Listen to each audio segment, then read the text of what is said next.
शांति। 28 अप्रैल की मुरली है। ज्ञान के सागर, आनंद के सागर। शिव परमात्मा कहते, मीठे बच्चे, इस कलयुगी दुनिया का सुख काग विष्टा के समान है। ये दुनिया अब गई की गई, इसीलिए इससे लगाव नहीं रखना, आसक्ति निकाल देनी है। प्रश्न है, किन बच्चों की दिल इस पुरानी दुनिया से नहीं लग सकती?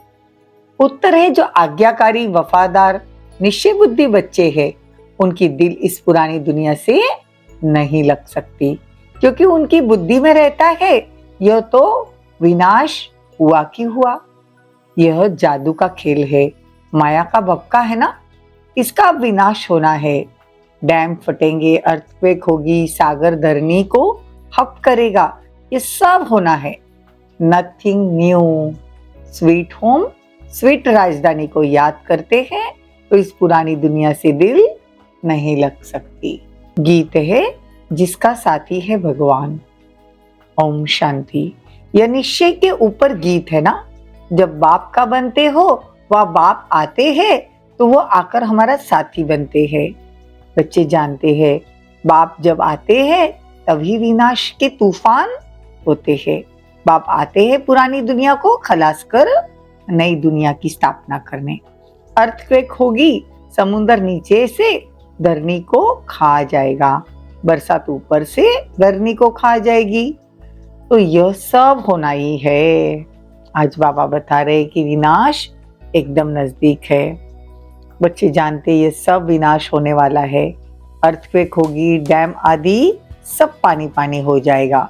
तो ये बड़ी दुखदाई दुनिया है ना। तो बच्चे ये सब बातें भूल जाते हैं, इसलिए पुरानी दुनिया से दिल लग जाती है। जो बाप के आज्ञाकारी वफादार बच्चे हैं, मददगार बच्चे हैं, पक्के निश्चय बुद्धि है, वो जानते हैं कि कुछ भी हो, यह कोई नई बात नहीं है। यह तो अनेक बार पुरानी दुनिया का विनाश हुआ है, इसलिए इससे दिल नहीं लगानी है। नई दुनिया भगवान आकर स्थापन करते हैं। पहले ब्रह्मा को रचेंगे, फिर उनसे मनुष्य सृष्टि पैदा होगी। सो तो पता नहीं कब होगा, ये सिर्फ तुम बच्चों को बाप बैठ समझाते हैं। भगवान की श्रीमत है। अब श्रीमत पर जब कहा जाता है तो जरूर समझना चाहिए, यह तो उच्च भगवान की श्रीमत है। श्रीमत ब्रह्मा की, वह विष्णु की नहीं कहते। भगवान आकर ब्रह्मा तन से श्रीमत कैसे देते हैं, यह मनुष्य नहीं जानते। देखो, श्रेष्ठ तो निराकार है, उनकी ही श्रीमत है ना। तो शिवाय नमः भी कहते हैं, उनकी महिमा ब्रह्म पार है। इन बातों को तुम बच्चे ही जानते हो। ये सब बातें किसी को बुद्धि में बिठाने में कितनी मेहनत लगती है। ये जो इतनी बातें है, किसी के दिमाग में बैठने के लिए कितना ही मेहनत लगती है। अब भक्तों को भगवान की मत चाहिए, ये तो ड्रामा में नूंद है। गीता के भगवान ने आकर भक्तों को मत दी, तो भक्तों का उद्धार कैसे हो? भक्त फिर कह देते हैं भगवान सर्वव्यापी है। अब बाप बैठ समझाते हैं भगवान एक है, वो आते ही है भक्तों की रक्षा करने। तो इस समय सब मनुष्य रावण की शोक वाटिका में है। भक्तों की रक्षा तो भगवान ही करेगा ना। यह मनुष्य नहीं जानते कि हम अतीत दुनिया नरक के निवासी है, पावन दुनिया स्वर्ग को कहेंगे। ये बातें समझेंगे फिर कोटों में कोई। कल्प पहले वाले सिखी लदे बच्चे ही आएंगे। कल्प कल्प तुम सिखी लदे बनते हो, फिर कोई तो पूरा बनते हैं। कोई को तो माया कच्चा खा जाती है। बाप को याद न करने से झट विकार में जाते हैं। बाप कहते हैं यह है हद का वैराग। मैं तो तुमको बेहद का वैरागी बनाता हूँ ना। हम इस पुरानी दुनिया को भूलते हैं, ये बिल्कुल ही दुख देने वाली है। इससे बाकी थोड़ा सा काम लेना है। यह गई की गई, बाकी 2 घड़ी के हम मेहमान हैं। तो ब्राह्मण ही कहते हैं कि हम पुरानी दुनिया में 2 घड़ी के मेहमान हैं। हम अपने स्वीट होम, स्वीट राजधानी में आकर सुख भोगेंगे।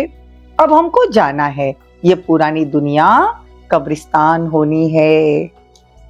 इसीलिए देह सहित सब कुछ भूल जाना है। ये शरीर पुरानी जुत्ती है ना, इसको अब छोड़ना है। योग में रहना है। योग में रहने से आयु बढ़ेगी। तुम जानते हो इस 5 तत्व भी आयरन एजेड है, तो शरीर भी ऐसे ही मिलते हैं। बीमारी आदि होती है ना, वहां कभी शरीर बीमार हो न सके, ये सब समझने की बातें है। वहां तुम्हारे शरीर भी नए होंगे, प्रकृति भी सतो प्रदान होगी।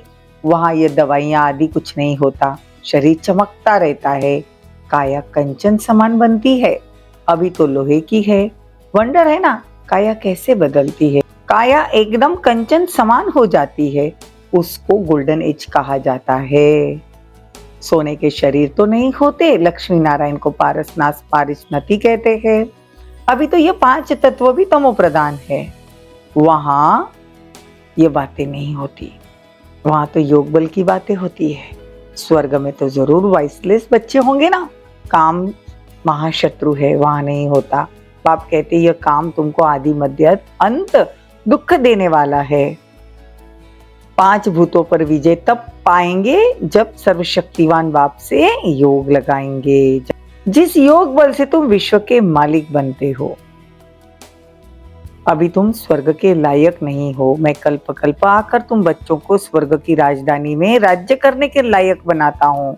मनुष्य कहते भी है फलाना मरा स्वर्गवासी हुआ, बिल्कुल समझते नहीं।